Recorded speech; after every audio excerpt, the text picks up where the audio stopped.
Hi Leo! Tingnan natin kung kamusta ba yung third quarter of 2024 mo. So, bale, tapos na tayo sa July. August and September na po ang cover nito. So, tingnan natin. Ayan, kung di pa po kayo nakasubscribe dito sa ating channel, please subscribe na po kayo and palike na din po ng ating video. At sa mga nais pong mag-avail ng ating private readings, ng ating Evil Eye Amulet, ng ating Charles Bracelet, makikita nyo po yung link sa description box. Tarot Intentions by Alian Grace. Umpisahan na natin. Tingnan natin kamusta ba ang third quarter mo. Meron tayo ditong the Fool. So, this is the energy na parang meron kayong mga uumpisahan. Ayan po. And parang wala kayong katakot-takot. Very adventurous po kayo ngayong third quarter. Masaya rin kayo. Happy yung energy ninyo dito eh. Parang wala kayong kinatatakutan. Tingnan natin. So, unang card natin, maganda po yung inyong energy na pinapakita dito. Tingnan natin, ano naman ba yung mga pwedeng maging blockages. We have Page of Wands. Ayan, yung masyado kayong focus sa inyong sarili. Pwedeng may mga makaligtaan naman kayong mga bagay dito. Yan, so parang sinasabi sa inyo dito ni Universe, huwag kayo masyadong maging self-centered, Leo. Tignan natin ano naman yung strength mo. We have Page of Swords. Okay, yung strength mo dito is kayang-kaya mong umiwas. Ayan, kung may kailangan kang iwasan. At kung meron ka namang kailangang harapin, pinapakita rin naman po dito na kaya mo din naman talaga siyang harapin. So, hindi ka yung basta-basta na lang tumatakas sa mga responsibilities. Tignan po natin kung ano ba yung mga pwedeng mangyari or ano ba yung paparating sa life mo ngayong third quarter. We have 5 of Cups but in reverse kasi ito. Okay, tignan pa po natin. We have 9 of Cups. So, nandun kasi yung iba sa inyo, parang hindi kayo fulfilled dito. May mga actions kayo na pwedeng hindi talaga aayon sa inyo. So, may lungkot kayo na nararamdaman din at the same time. Okay. Pero meron din namang happiness. So, balance naman talaga yung life natin. Hindi naman puro saya yan. Hindi rin naman puro lungkot. We have King of Cups. So, you should express lang talaga your feelings. Kasi nakikita ko dito, yung iba sa inyo, baka kaya kayo sobrang nalulungkot dahil hindi nyo na-express yung nararamdaman ninyo. Ayun. Diba? Ito nga yung Page of Wands natin. Nakita mo yung nasabi ko kanina, yung pagiging self-centered. Yung minsan na lang kayo mag-focus ngayon sa sarili ninyo, nasasabihan pa kayong ganito. Yan, kaya din siguro, ayun, may lungkot kayo na nararamdaman.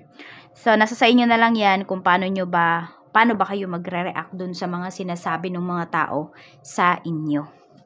Tignan po natin ano pa yung mensahe. Okay, tignan natin kung satisfied ka ba sa mga ganap sa life mo. Satisfied ka ba sa mga ganap sa life mo ngayong third quarter? Knight of Pentacles. Actually, hindi ka ganun ka-satisfied, kaya parang you are looking for something here. Parang may hinahanap ka. Yun yung energy kasi na pinapakita mo dito nung baraha mo. Tingnan natin. Okay. Mga reminders sa'yo ni Universe. Tignan mo na pala natin yung mga positive things naman na paparating for you, na mga pwedeng mangyari.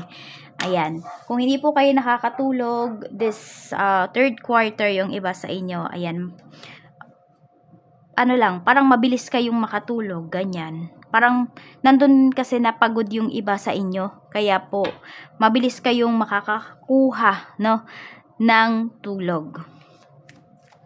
Tapos, di kayo masyadong nag-iisip. Yan naman yung mga positive things na pwedeng dumating. Bakit ba halo-halo yung energy natin na nakukuha dito? Kasi po, madami kayong nanonood.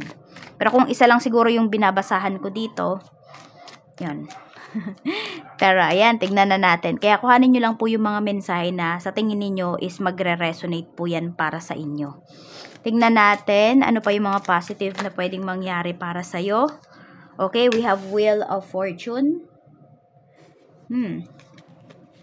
Pwedeng kung may mga legal papers kayo or legal na kayo na mga inaayos dito, ayan po, aayon po yan sa inyo. Basta wag nyo lang talagang tatakasan. Tapos yung iba po sa inyo, pwedeng swerte kayo ngayon sa mga tinatayaan ninyo. Ngayong third quarter, so July, August na yung ating energy. Tignan pa po natin. Ano pa yung mensahe? We have Four of Pentacles. Tignan mo, marami kang magiging pera ngayong ano na to, ngayong third quarter, Leo. Tignan natin, ano pa yung mensahe. Mga negative things naman na pwedeng dumating sa'yo. Ito po ay reminder lang sa'yo ni Universe. Yan. Just a reminder. Sabi ko nga sa inyo, wala namang perfect life. Walang, hindi pwede na puro lang tayo saya, puro lang tayo lungkot. We have judgment. Okay. Meron ditong importanteng mangyayari sa life niyo. Some of you, pwedeng decision to eh. Pero yung decision na to, pwedeng wala kayong magagawa. Tignan natin. Ingat kayo, baka may mapikot dyan. Yun, mag-iingat ha. Napikot kasi yung ano ko ditong energy, na pick up ko. Kaya kahit kaibigan nyo man, yung mga kasama ninyo, mas lalo na kung hindi, 'di ba, hindi ninyo kakilala, mga bagong tao sa life ninyo. Tapos kahit kaibigan nyo pa, maging maingat po kayo dito. Isipin nyo lagi yung inyong kapakanan, yung inyong safety. Kasi nga baka may mapikot or worse pa, kung ano man yung mangyari dito, baka may pupuntahan kasi kayo na ibang lugar, isang okasyon, so mag-iingat po kayo. Reminder yan sa inyo ni Universe, okay? Kamusta ba yung trabaho mo? Tignan natin yung energy pagdating sa iyong work. We have the moon.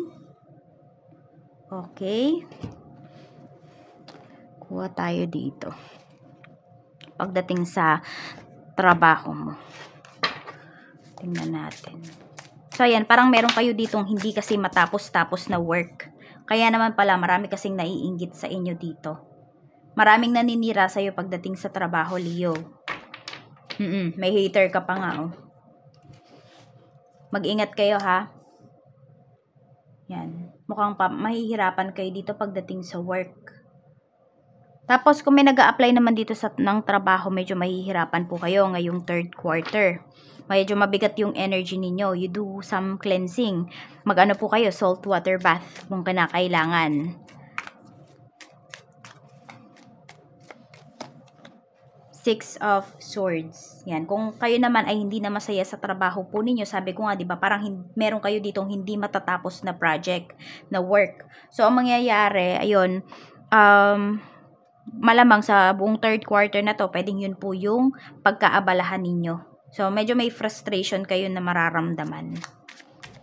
Tignan natin, ano ba yung nagpapasaya sa'yo pagdating dito sa work. We have the Devil. Okay. So, pwedeng may mga patago kayo dito na ginagawa pagdating sa trabaho.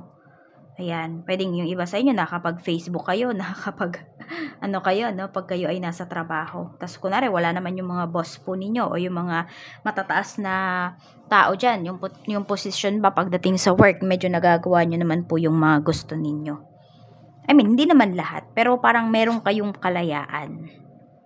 Tapos, hindi ko din alam kung may energy ba dito na minsan, parang gumaganti kasi kayo, Leo, pagdating dito sa mga coworkers ninyo. Sabihin natin, meron dito, bossy-bossy sa'yo. So, parang kapag wala yung bossy-bossy na yun, ikaw naman yung nagiging bossy dun sa mga katrabaho mo. Some of you, hindi nyo naman siguro yan aaminin. Yung iba sa inyo, pwede po na nagagawa nyo yun. Kasi, yun yung ginagawa sa inyo. Parang binabalik nyo siya, parang gumaganti kayo. Tignan natin. Okay, so, ayan na. Yan lang naman yung pinapakitang energy. Binabasa ko lang talaga. Okay, sa mga mag-a-apply nga yun, medyo mahihirapan po kayo. Tignan naman natin sa mga magre-resign. Six of Wands. Sa mga magre-resign po dyan, so, di ba may makukuha kayong pera? Makukuha nyo naman po talaga yan agad. I mean, kung kailan ba yan, kunwari, makukuha ba yan, pagkatapos ng 1 buwan or 2 buwan, makukuha nyo po yung pera. Tapos, mas mag-grow kayo dito sa sa next job po ninyo. Oo, sa next career ninyo. Ayan po ang pinapakita sa inyo. Mas mag-grow kayo doon. Kaya, huwag kayong manghinayang na mag-let go, lalo na kung stress lang yung binibigay sa inyo nung isang trabaho. Tignan po natin, okay. Energy naman ng iyong family. So, we have opposite attracts. Lessons, not your usual type, different spiritual beliefs. So, pwedeng pagdating sa bahay, magkakaiba ba kayo ng religion ng family mo? Or meron dito, pwedeng nahikayat kayo ng ibang religion, ganyan. Tignan natin. So, pwedeng may iba dito, pwedeng meron kayong hindi nakakasundo sa family members ninyo. Tignan natin yung parents mo. We have the star. Okay, meron ba dito na feel ninyo na parang hindi believe sa inyo yung parents ninyo? Or parang nakukumpara ba kayo lagi sa ibang tao? Bad parenting style yan eh. Yung kino-compare mo yung anak mo sa iba. So baka kayo, kung kayo naman yung magulang, baka nagagawa nyo yan minsan or nasasabi nyo yan minsan sa mga anak ninyo. So may pagdaramdam kasi kung nakikita dito. So iba sa inyo, di kayo okay ng parents mo. Parang nagdaramdam ka sa kanila. Or baka baliktad, yung parents mo naman yung nagdaramdam sa'yo kasi baka meron silang hinihiling pero hindi mo maibigay. Sa mga siblings mo naman, we have 10 of Wands. Ayan. So parang kayo naman ng mga kapatid mo, Leo, kanya-kanya na kayo dito. Siguro dahil yung iba sa inyo, matatanda na rin kayo, so kanya-kanya na kayo. Parang kanya-kanya kayong pinapasa ng problema ngayon. Tignan natin, sa mga relatives mo naman, kamusta? We have Temperance. Okay. Yan, pagdating naman dito sa mga relatives mo, okay naman, parang hindi mo naman sila masyadong pinapansin. Yun lang yung masasabi ko dito. Parang hindi mo naman, parang alam mo yun, hindi naman sila big deal sa'yo. Tignan natin kung meron naman po kayong mga anak. We have the Magician. Yan, kung meron naman po kayong mga anak, ito naman yung iba sa inyo, ay open-minded naman yung iba sa inyo. Believe naman po kayo dun sa mga decision na ginagawa nila sa buhay nila. Tsaka, hindi ko nakikita na, yung tinututulan mo sila. Mas more on kasi ang pinapakita dito, sinusuportahan mo lang sila. Ginaguide mo lang sila dun sa mga gusto nila. Tignan natin, okay, yung friends mo naman, kamusta yung energy nila? We have rock bottom. So, ayan, mag-ingat kayo ha, kasi baka may mga kaibigan kayo dito na hilahin kayo pababa. Yung isasama ba kayo sa pighati nila, sa sufferings nila? Ano ba yung nararamdaman ng mga friends mo towards sa'yo? Ayan o, tignan mo, hindi sila masaya sa nangyayari sa life mo. Na kung improving yung life mo ha, hindi sila masaya. Yan. Gusto talaga nila kung nasa baba sila, para parehas kayong nasa baba. Tignan mo, rock bottom mo. Kung meron naman dito, hindi okay na relationship with friends, wag nyo na pong ipilit. Parang wag nyo nang ayusin. Kung ano man yung status ng friendship ninyo dito, hayaan mo muna. Kasi nga, baka matangay ka din kung nasaan sila. Energy naman, or main energy po, pagdating sa iyong love life. Ayan, we have determined. Determinado. Tignan natin. Okay, single ka pa din ba bago matapos tong third quarter? 5 of Wands. Okay. Yes, yung iba sa inyo, still single pa rin kayo. Maraming tumututol dito, oh. Maraming tumututol dito. Parang ayaw nilang magkaroon ka ng relationship.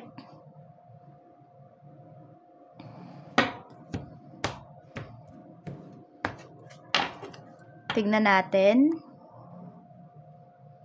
Check po natin pagdating naman sa sa mga still in a relationship pa ba kayo?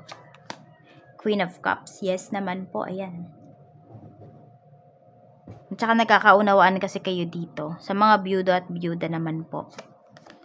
8 of Swords. Yan. Mga byudo at byuda natin dito. Pwedeng yung, ayan, di ba, mag-explore na yung iba sa inyo. Baka may irereto po sa inyo. So, parang pagbibigyan nyo naman yung nagreto sa inyo. Ayan, di nyo naman kaagad, ire-reject. Sa mga single mom at single dad naman po, we have King of Wands. Sige mo, may determinado talaga dito, oh. Yan, pwedeng kayo yung single dad. Determinado talaga kayo dun sa nililigawan po ninyo. Sige, kasi napakataas po nung chance ninyo. Kung mag-effort po talaga kayo, makikita yun, ma-appreciate yun ng tao na nililigawan ninyo. At kung may nanliligaw naman po sa inyo, dyan sa mga single mom natin, yung taong to, determinado po yan sa inyo. Hindi lang yan naglalaro. Tignan naman natin, pagdating naman po sa mga married. Ayan. Mga married natin, we have 4 of swords. Ba't ganun? Parang wala kayo ditong peace of mind pagdating sa inyong relationship. May mga worries kayo dito pagdating sa inyong relasyon. Pero mapapag-usapan naman po siya. Yan. May willing naman po na makinig. So, di ko alam kung kayo ay LDR. Kaya po parang may mga pangamba kayo dito. Tignan natin. Money energy. We have toxic love. Okay. So, ano ba? Toxic ba yung pag-handle ninyo ng inyong finances? May mga katoksikan ba kayong ginagawa pagdating sa inyong pera? Tingnan natin kung happy ba kayo this third quarter pagdating sa money nyo. We have Queen of Swords. Yes, wala naman kayong masyadong, hindi man kayo masyadong nag-overthink dito.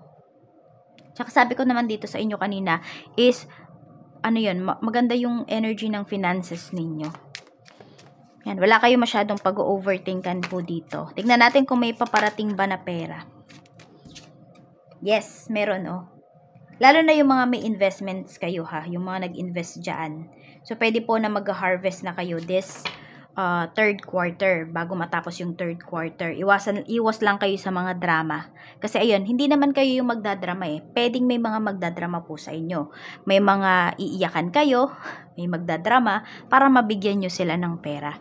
So, iwas kayo dun sa mga ganung tao. Kaya, tsaka dapat hindi na talaga nalalaman ng mga tao na mayroon kayong pera. Tignan natin, new source of income. Meron bang magaling manghilot dito? Yun yung nakikita ko kasi.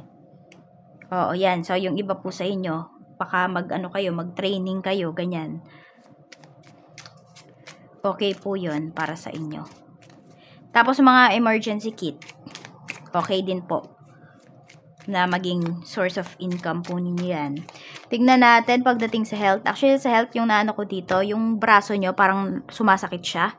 Hindi ko alam kung ugat ba yan. Basta dito, basta sa braso. Ayan, hanggang dito sa siko po ninyo. So, ingat kayo. Baka magkaroon kayo nung kas. Ingat kayo baka madulas kayo, Leo. Ayun yung nakikita ko. Kaya, ingat-ingatan ang inyong sarili.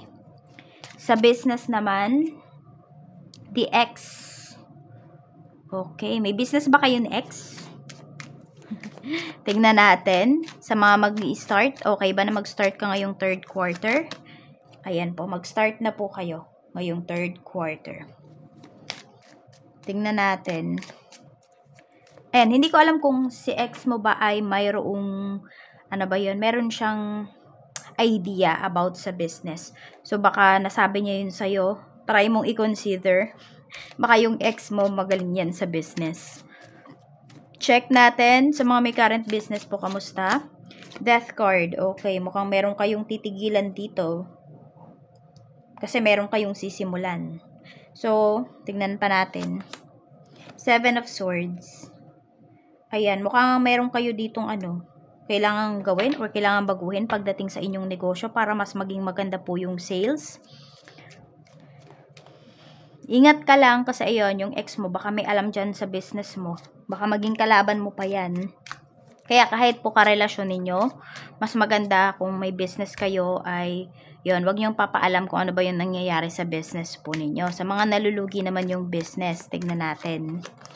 Sa mga nalulugi yung business, kayang-kaya pa pong makahabol, makabawi ngayong third quarter. So, wag niyo muna pong sukuan. Tignan natin anong business ba yung pwedeng magpayaman sa'yo. Okay. So, may mga papeles dito na pinapakita sa'yo. So, kailangan pag magbi-business kayong legal talaga. Okay. Yan. Magpapayaman nga talaga to sa yung business na to. So, ano ang business yan? Okay. Ang pinapakita po kasi dito, yan, pwedeng nandyan lang kayo sa isang place. Pwedeng sa bahay nyo lamang. Diyan muna kayo mag-start. Yes, pwedeng passion mo siya. Yung iba naman sa inyo, hindi pwedeng passion ninyo, pero kasi pinapakita dito Knight of Wands kasi yung energy natin. So, kahit hindi nyo passion yung isang business na yon, basta legal siya. Ayan, pwedeng kayong mag-franchise, yun yung nakikita ko, pwede rin yan. So, hindi, pwedeng sa tapat ba yan ng bahay nyo or sa harap ng bahay nyo or pwedeng sa mall, kukuha yung iba sa inyo. Yes, medyo malaki yung puhunan na pinapakita dito, pero mababawi nyo po siya. May return of investment naman na pinapakita dito. Ano yung nasabi ko? Yan, mag-franchise yung iba sa inyo. Tapos, pwede rin mga gulong. So, pwedeng about sa sasakyan, mga parts ng sasakyan, ng motor, yung mga ganon. Yun yung pinapakita. So, tignan natin, Leo, ano pa yung mensahe pagdating naman po sa, ayan, mensahe para sa'yo, last message na to. Tignan natin, ano pa yung last message para sa'yo. Okay, chaotic clarity. Amidst confusion and intense crisis, seek the light of understanding and resolve. So, ayan po. Kung meron ka mang mga sitwasyones na makikita mo na nandoon ka, no, ngayong third quarter na to, napaka-intense daw po niyan, yung parang feeling mo masisiraan na ng bait yung iba sa inyo, meron po kayong makikitang paraan, solusyon, at light doon sa nangyayari po sa inyo. So, huwag kayong mawawalan ng pag-asa. Intindihin nyo po yung lesson na tinuturo sa inyo nung pagkakataon or ng sitwasyon na kinalalagyan po ninyo. Kasi mas magiging clear po yung mind niyo at mas magiging wise kayo. Kaya walang susuko ngayong third quarter. Yan lamang po. Maraming salamat. Ingat kayo always and more blessings to come.